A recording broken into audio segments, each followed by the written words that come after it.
Hello, this is Bohdan Nahaylo, chief editor of Kyiv Post, inviting you to my Thinking Out Loud. Well, the obvious subject at this time is the second anniversary of Russia's brutal war, or rather the all-out assault against the context of a longer war that began in 2014 against Ukraine.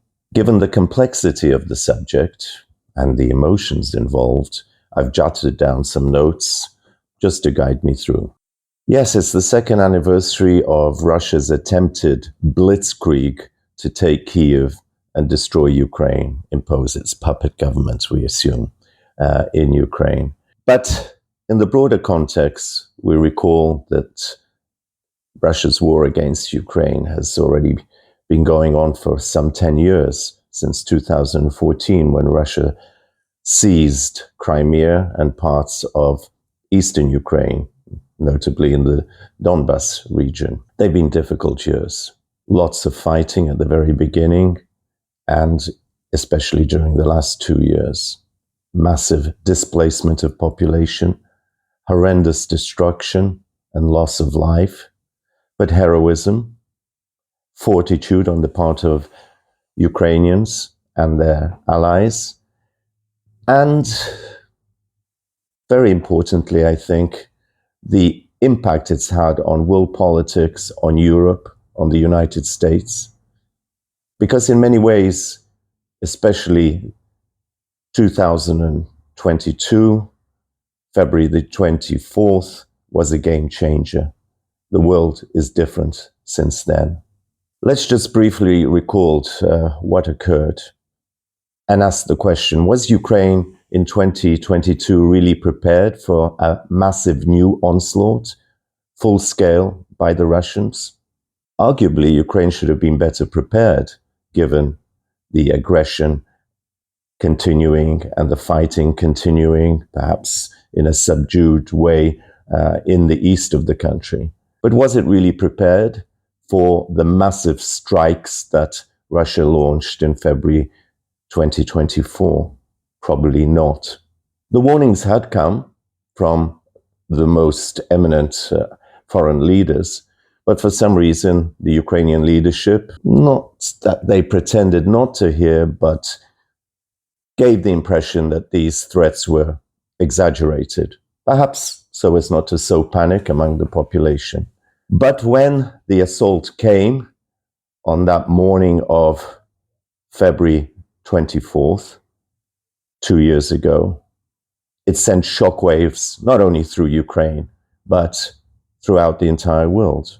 Nobody expected it, really, though the warnings, as I said, had come.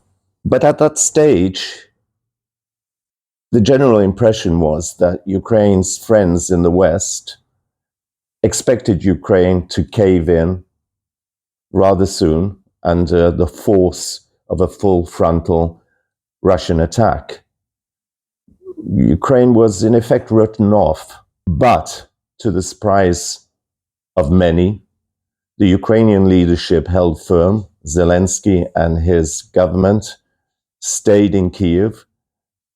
They told the population that they were not leaving, that the fight was only just beginning, and almost miraculously, within the next weeks, Ukraine's forces, though outnumbered and taken by surprise, were able to beat off the massive Russian attack on the Ukrainian capital, Kyiv, on Chernihiv in the north, on Kharkiv in the east, almost on the Russian border, and to hold on heroically for quite some time in Mariupol, the port city on the Sea of Azov in the south.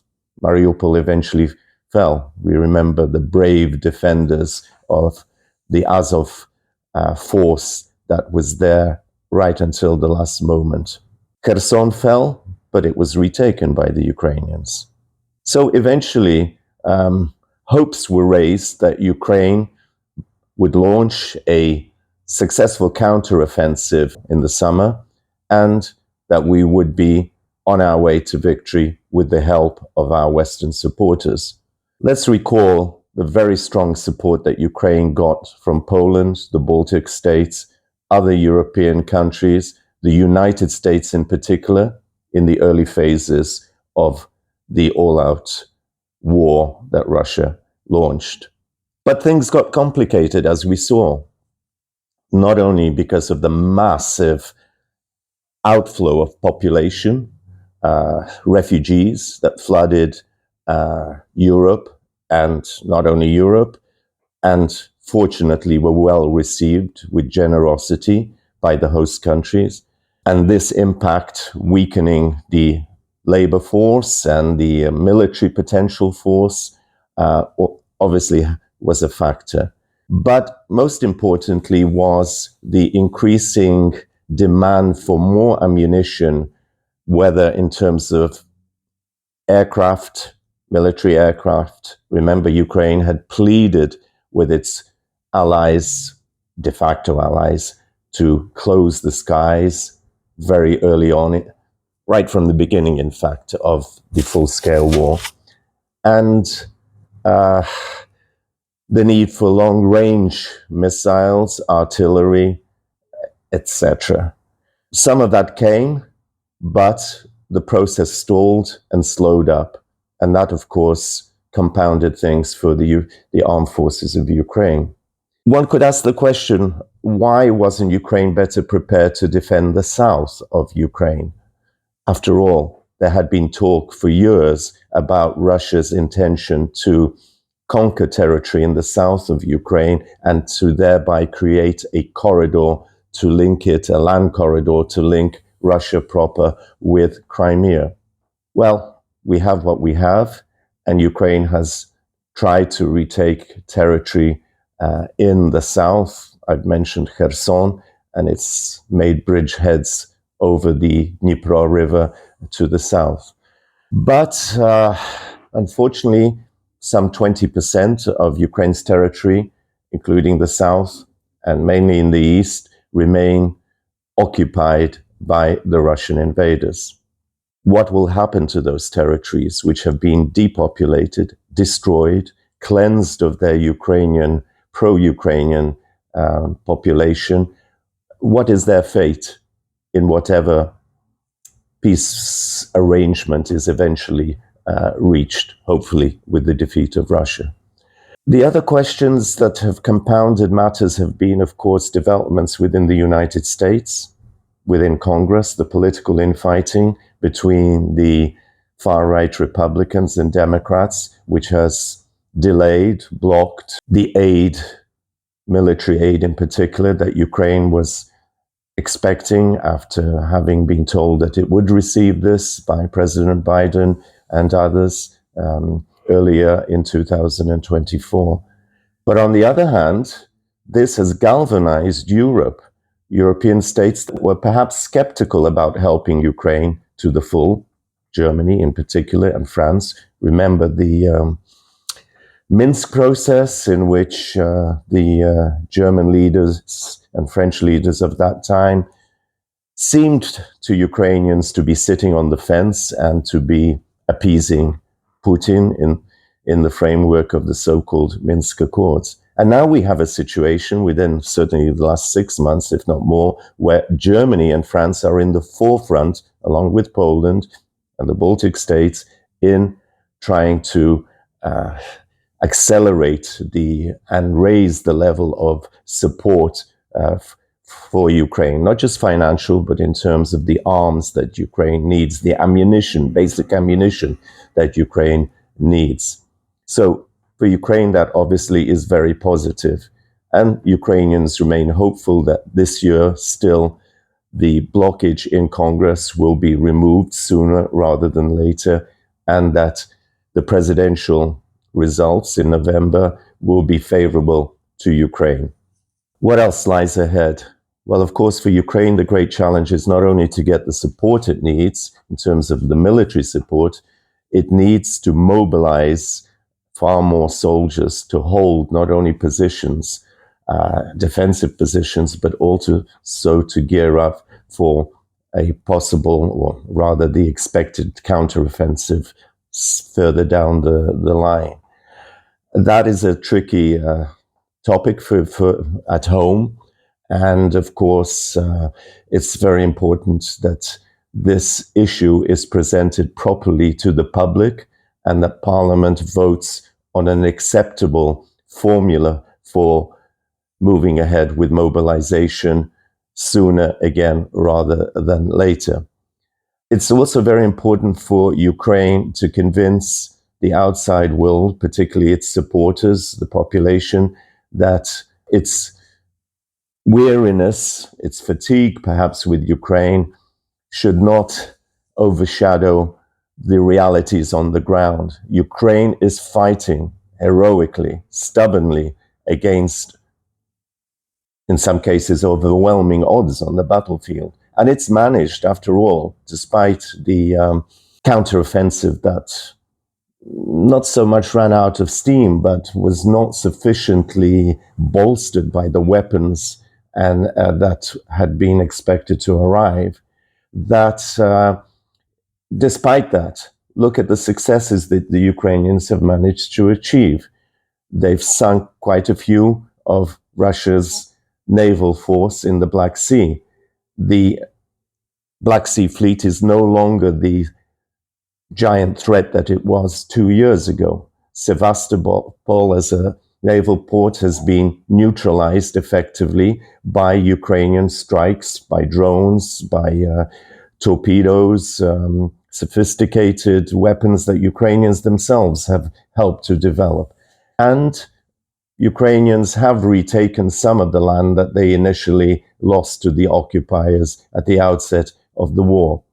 So, if Ukraine receives, or rather when Ukraine receives the support it's dependent on from its supporters in the free world, then the outlook is good. Russia too is getting tired. It's suffering enormous losses in manpower, equipment, and it has certainly not gone the way that Vladimir Putin had intended it to go. Remember those days where it was expected in Russia that Kyiv would fall within 3 or 4 days, and there'd be military parades in the center of the Ukrainian capital. Even Kharkiv wasn't taken, which is, as I've mentioned, almost on the border of Russia.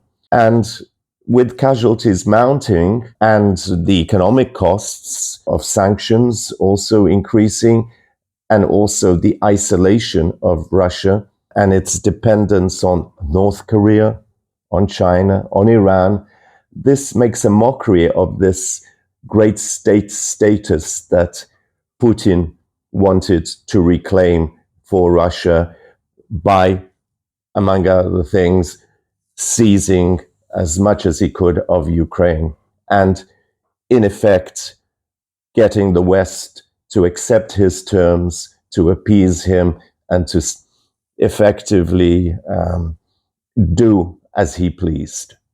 Difficult times lie ahead, of course. But as the Spanish say, la lucha continua. Ukrainians are determined to fight on.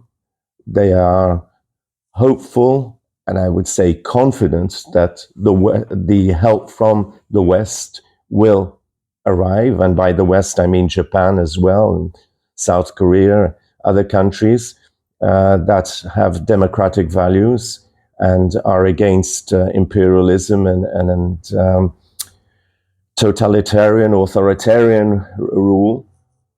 So, despite the difficulties that still remain and the uncertainties ahead, there are grounds for hope, and there is all the more reason why Ukraine should be supported and helped in its hour of need, which has become an hour of great challenge and testing of the will and strength of the free world. To expect Ukraine to capitulate is effectively an admission that the West, the democratic world, is ready to capitulate to despotism, to Putin. And Putin has become a monster. Let's face it, after 2 years, initially, even journalists were wary of comparing him to Hitler in case it was politically incorrect or seen as excessive. Today, This war criminal and his entourage are no better than the Nazis were. They're involved in genocidal policies aimed first and foremost at the Ukrainians, but with designs that go far beyond Ukraine in terms of wanting to dominate as much of the world and especially of their neighborhood as they see it as possible. The free world cannot allow that. Kyiv Post will continue to provide you with the reliable, up-to-date information and analysis to make sure that you see an objective picture of what is happening in Ukraine. Not only the heroism, not only the suffering, but some of the internal problems, the corruption that Ukraine is fighting with internally, a second front internally, if you want. And it will also link you up with other countries, with other leaders, organizations that are helping in this fight against despotism and latter-day imperialism, which is not latter-day for the Russians. It's a tradition that's gone on for centuries, this desire to conquer as much as the world as they can. Just listen to some of the last statements from Putin and from Medvedev, the former temporary puppet president, threatening a third world war, the use of nuclear weapons, saying that they will not stop, they're not prepared to stop. Medvedev just telling us in the last few days that Kyiv has to be taken. Putin re-emphasizing that he wants Ukraine subdued, his people in power, his notion of Ukraine as a Russian province, no Ukraine as a separate nation, culture, let alone state. So for Ukrainians, it's a battle, an existential battle, to be or not to be. But in a broader sense, it also remains a question for the free world about its stature, about its values, about its resolve to defend itself. Nobody else will defend those values. There is a hostile, non-democratic world waiting for the West, for the democratic world to collapse under threat from outside, or, as the Russians would like to promote, from internal divisions, internal decay, internal confusion, internal lack of self-confidence and determination to remain a bastion of freedom. This is Bohdan Nahaylo signing off. Thank you very much for watching. I've been thinking out loud.